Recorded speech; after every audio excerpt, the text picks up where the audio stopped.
Good morning and Radhe Radhe. देख रहे हैं फ्रेंड्स कितने खूबसूरत से फूल खिले हैं। मौसम इतना सुहाना है और भगवान का बहुत बहुत शुक्रिया जो गर्मी के बाद एकदम से सुंदर सा मौसम दे दिया है और फूल खिलने लगे हैं। बहुत ही खूबसूरती एकदम से पेड़ों में आ गई है। सुबह के 5 बजे हैं 5 बजे का वॉक है और दिन एकदम से निकल आया है। फ्रेंड्स सभी लोग समझ रहे हैं कि कोरोना चला गया है तो लोगों ने ना मास्क हटा दिए हैं और ये उनकी सबसे बड़ी गलती है, क्योंकि जो तीसरी लहर जब आएगी ना तो वो किसी को बख्शेगी नहीं, बच्चों तक को नहीं बख्शेगी। तो मेरी हाथ जोड़ के विनती है सबसे कि आप अपना मास्क ना हटाएं। प्रॉपर जैसे उस समय लगा के रखा था ना, जैसे मुसीबत के समय मार्च अप्रैल मई में, वैसे ही यूज़ करते रहें, क्योंकि सेहत है तो सब कुछ है, वरना कुछ भी नहीं है हमारे जीवन में। वाकई में कुछ नहीं है। मैंने देख लिया है लाइफ में कुछ भी नहीं है और कोई किसी का साथ नहीं देता। मास्क लगाने से मेरा जी घबराता है तो मैं चुन्नी को डबल करके बांधती हूँ, जिससे कि डस्ट भी ना जाए मुंह में और मेरा मास्क का काम भी होता रहे।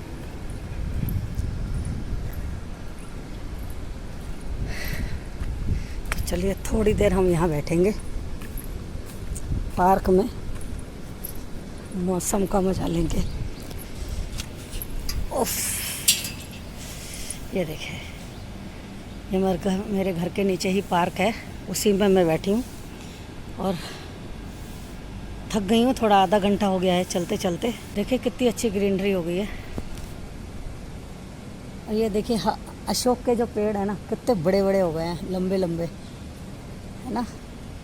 ये सब मैंने लगाए हुए हैं। बड़ी खुशी होती है जब खुद के लगाए हुए पेड़ जब बड़े हो जाते हैं ना। तो फ्रेंड्स, जिस तरीके से ऑक्सीजन की कमी दुनिया में इस टाइम हुई थी ना कोरोना में तो हमें सीख लेनी चाहिए कि ऑक्सीजन कहाँ से आती है। वो आती है पेड़ पौधों से। तो हमें हर व्यक्ति को एक पेड़ ज़रूर लगाना चाहिए, चाहे आपके घर में बच्चों का बर्थडे हो, चाहे आपके घर में आपका बर्थडे हो, एनिवर्सरी हो, या फिर कोई और ओकेज़न हो। बच्चों के बर्थडे जाते हैं, रिलेटिव्स भी आके मनाते हैं, तो सबको बताइए कि एक एक पेड़ अपनी जानकारी के लिए लगाते जाएं और उसको रोज़ सींचें, पानी दें और उसको बढ़ाएं और देखिए फिर ऑक्सीजन की कमी कभी नहीं होगी। अपने आसपास इतने पेड़ लगाएं कि यानी जो ऑक्सीजन हमें प्योर चाहिए ना, वो हमें सिलेंडर की ज़रूरत ना पड़े। सुबह जब घूमें, मॉर्निंग वॉक करें तो स्वस्थ साफ़ हवा और प्योर हवा हमें मिले, ऑक्सीजन प्योर मिले हमारी सांसों को। तो अपने आसपास चाहे छोटा ही पार्क है, चाहे अपनी बालकनी है, आप पौधे खूब अच्छे से लगाइए और जितने पौधे हम लगा सकते हैं उतने लगाएं। ज़रूरी नहीं है कि आप एक ही लगाएं, आप कितने भी लगा सकते हैं, बस पौधे ज़रूर लगाएं। जब आप अपने लगाए हुए पौधे को बड़ा होता हुआ देखते हैं ना तो बहुत खुशी होती है, बहुत ज़्यादा। मैं जब इन पेड़ों को देखती हूँ ना बढ़ते हुए, मुझे बहुत अच्छा लगता है। अब चाहे किसी के भी काम आए, किसी भी शुभ काम में काम आते हैं ये अशोक के पत्ते, और डेकोरेशन के काम आते हैं ये अशोक के पत्ते। तो अशोक का पेड़ लगाना बहुत ही शुभ होता है, जैसा कि मैंने बहुत सारा किया है। नीम का, अशोक का, अमरूद का, इमली का और बेलपत्र का, बहुत पौधे लगाए मैंने। दोस्तों तुलसी ज़रूर लगाएं, कहीं पर भी ज़्यादा से ज़्यादा तुलसी लगाएं, ज़्यादा से ज़्यादा, क्योंकि तुलसी जो है ना एक ऐसी औषधि है जो हमारे जीवन के लिए बहुत ज़रूरी है। तुलसी बहुत ज़रूरी है।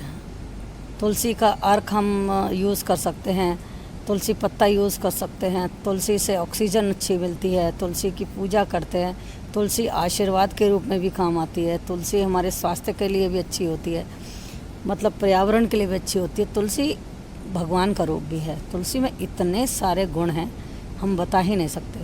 तो अपने चारों तरफ जो है ना तुलसी ज़रूर लगाएं। फ्रेंड्स मैं वॉक करके आ गई हूँ और अब हो रहे हैं 6:30। फ्रेंड्स आधी उम्र तो कट चुकी है, आधी रह गई है। अब पता नहीं कितनी बची है, ये बीमारी जिस टाइप से चल रही है मालूम नहीं कितनी बची है, ये मुझे नहीं मालूम है। बट जितनी भी बची है वो सही कट जाए।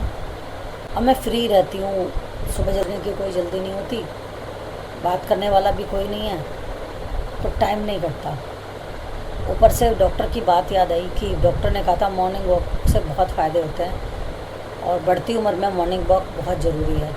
अब ज़्यादा नहीं, आधा घंटा करें, तो मैंने शुरू कर रखी है आधा घंटा सुबह और आधा घंटा शाम। और फ्रेंड्स टाइम काफ़ी हो गया है और मेरी ननद आ रखी हैं जो कि कल आई हुई थी, और मैं जल्दी से नहा लेती हूँ और देखती हूँ कि वो क्या कर रही हैं और आपको भी दिखाती हूँ कि वो कर क्या रही हैं। चलिए दिखाती हूँ आपको।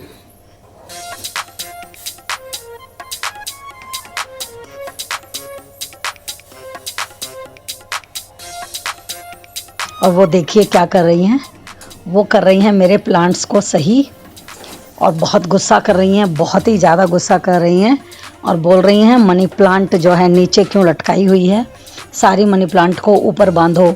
और ऊपर जितनी भी रस्सी थी कपड़े सुखाने की सब पर उन्होंने मनी प्लांट को लपेट दिया है और बोल रही हैं मेरे भाई का सारा पैसा दूसरों के पास जा रहा है। और अब मैं देख रही थी, मैं समझ नहीं पाई, भाभी तुम नहीं समझ पाई, इनको ऊपर बांधो, बहुत बोल रही थी। तो वो बोल रही थी, मैंने उनके साउंड बंद कर दी फ़ोन की और मैं आपको अपने लफ्ज़ों में बता रही हूँ क्योंकि वो बहुत गुस्सा कर रही थी, तो मैंने उनकी रिकॉर्डिंग हटा दी। तो अब देखिए ना, वो लगी हुई हैं सुबह से और मैं नहा के निकली हूँ और मैं नॉर्मल कपड़े मैंने पहन लिए हैं, पजामा टी शर्ट, तो मैं वही पहन के अब उनका सपोर्ट करूँगी, नहीं तो ऐसा लगेगा कि देखो मैं आई हूँ यहाँ और मैं लग रही हूँ और वो नहीं लग रही हैं। मैं उनको चाय भी दे देती हूँ जिससे उनको अच्छा लगेगा। मॉर्निंग में वो चाय पीती हैं और मैं चाय नहीं पीती हूँ, मैं हल्दी वाला पानी ले आई हूँ उनको साथ देने के लिए, तो उनको चाय दे देती हूँ, मैं हल्दी वाला पानी पीऊँगी। और देखो वो चुप नहीं हो रही हैं, बोल रही हैं कि देखो मनी प्लांट का मतलब क्या है, मनी प्लांट का मतलब है पैसा, ऊपर चढ़ाओगे तो पैसा ऊपर की तरफ बढ़ेगा, नीचे गिरी रहेगी तो लोग तोड़ तोड़ के ले जाएंगे, जैसे मेरे भाई के घर में हुआ है। मेरा भाई भी नहीं रहा, पैसा भी चला जाएगा, ये सब तोड़ तोड़ के ले जाते हैं लोग, मुझे बिल्कुल अच्छा नहीं लग रहा, आप मनी प्लांट बिल्कुल नीचे मत लटकाना। तो मेरी सुनी नहीं रही है, मैं बहुत कह रही हूँ दीदी ऐसा नहीं है कुछ भी, और ये सब पुरानी बातें हैं। तो कहती नहीं भाभी आपको नहीं पता, आपको नहीं पता, लोग जलते हैं, ये करते हैं, बहुत कुछ गुस्सा हो रही थी।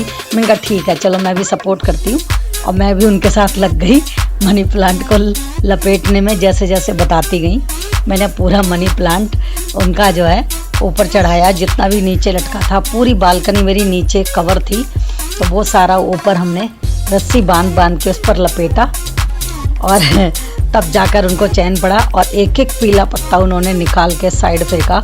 वो 2-3 घंटे लगी रहीं।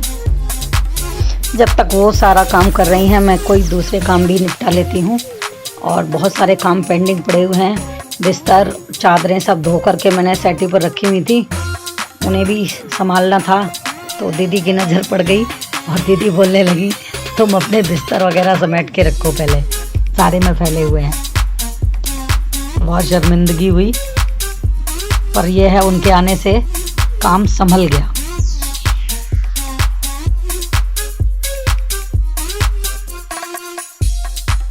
दूंगी तो मैं करने लगी हूँ बिस्तर सेट। तो ये मेरे पास कोट के जो हैं, हस्बैंड के जो कोट पैंट के कवर होते हैं ना, वो एक्स्ट्रा पड़े हुए थे 2-3, तो मैंने क्यों उसका यूज़ किया और मैंने उनको निकाला। और जो रोज़ की ओढ़ने और बिछाने की बेडशीट होती है ना, धो के सारी फोल्ड कर करके मैं इसके अंदर रख दे रही हूँ और चैन लगा दूंगी, जिससे धूल मिट्टी से बची रहें और जब भी ज़रूरत पड़े हम खोल के तुरंत निकाल लें। तो मैं सारी बेडशीट इस कवर के अंदर लगाऊंगी और एक कवर के अंदर मैं सारे सोफ़े कवर रख दूंगी, जिससे मुझे ढूंढने में बिल्कुल भी तकलीफ़ ना हो। और तकिए कवर चादर के साथ ही रखूँगी, जिससे वो भी ढूंढने में दिक्कत ना हो। तो इसी तरीके से मैं सारी चादरें और सारे सोफ़े कवर सब अच्छे से ऑर्गेनाइज़ कर दूंगी और अरेंज करके अच्छे से चैन लगा के इनको मैं रख दूंगी सही जगह पर, जहाँ पे आसानी से मिल सकें। तो ये आज के ब्लॉग में मैंने इतना सारा काम किया और ननद ने आके बहुत सारा काम फैला दिया, पर फैला क्या दिया, सिमटवा भी दिया इसी बहाने। नहीं तो मैं तो चादरें धो धो के फोल्ड कर करके सेटी पर रखती चली जाती थी और वहीं से उठा करके बिछा लेती थी, फिर धोने डाल देती थी।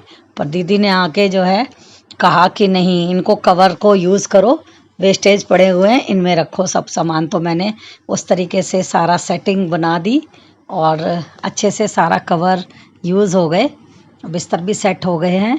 और आपके यहाँ भी अगर खाली कवर्स कोट के पड़े हों, कोट पैंट के, तो उनमें आप अच्छे से अपने सामान को एडजस्ट करके रख सकते हैं, ऑर्गेनाइज कर सकते हैं, जिससे आपको कोई भी चीज़ ढूंढनी ना पड़े। और ये मैंने कभी सोचा नहीं था कि इस तरीके से भी मैं इनका यूज़ कर पाऊँगी। तो थैंक्स फॉर माय दीदी। तो अगर मेरी वीडियो में थोड़ा सा भी कुछ आपको अच्छा लगा हो तो प्लीज़ लाइक करना और चैनल को सब्सक्राइब कर लेना। और मिलती हूँ नेक्स्ट वीडियो में। और गाइस, हस्बैंड के जाने के बाद ना हंसी मजाक, गाना बजाना, नाचना सब मेरा बंद हो गया है। तो अभी मैं नॉर्मल ही वीडियो बना रही हूँ। तो प्लीज़ मुझे अप्रिशिएट कीजिए और मुझे हिम्मत देते रहिए जैसे आपने दी है मुझे अभी तक। ब्लॉग बनाने के लिए आपने मुझे बहुत हिम्मत दी है, अप्रिशिएट किया है आपने। मैं आपके व्यू और कमेंट्स देखती हूँ, बहुत अच्छा लगता है और हिम्मत करके मैं ब्लॉग बनाने लगी हूँ। तो इसीलिए अभी हंसी मजाक, गाना बजाना सब बंद है। थोड़े दिन बाद मैं वो भी वीडियो लेकर आऊँगी अपने दूसरे चैनल पर। मेरे दूसरे चैनल को भी सब्सक्राइब कर लीजिए, मंजू जी का टैलेंट हब। मिलती हूँ नेक्स्ट वीडियो में, बाय बाय।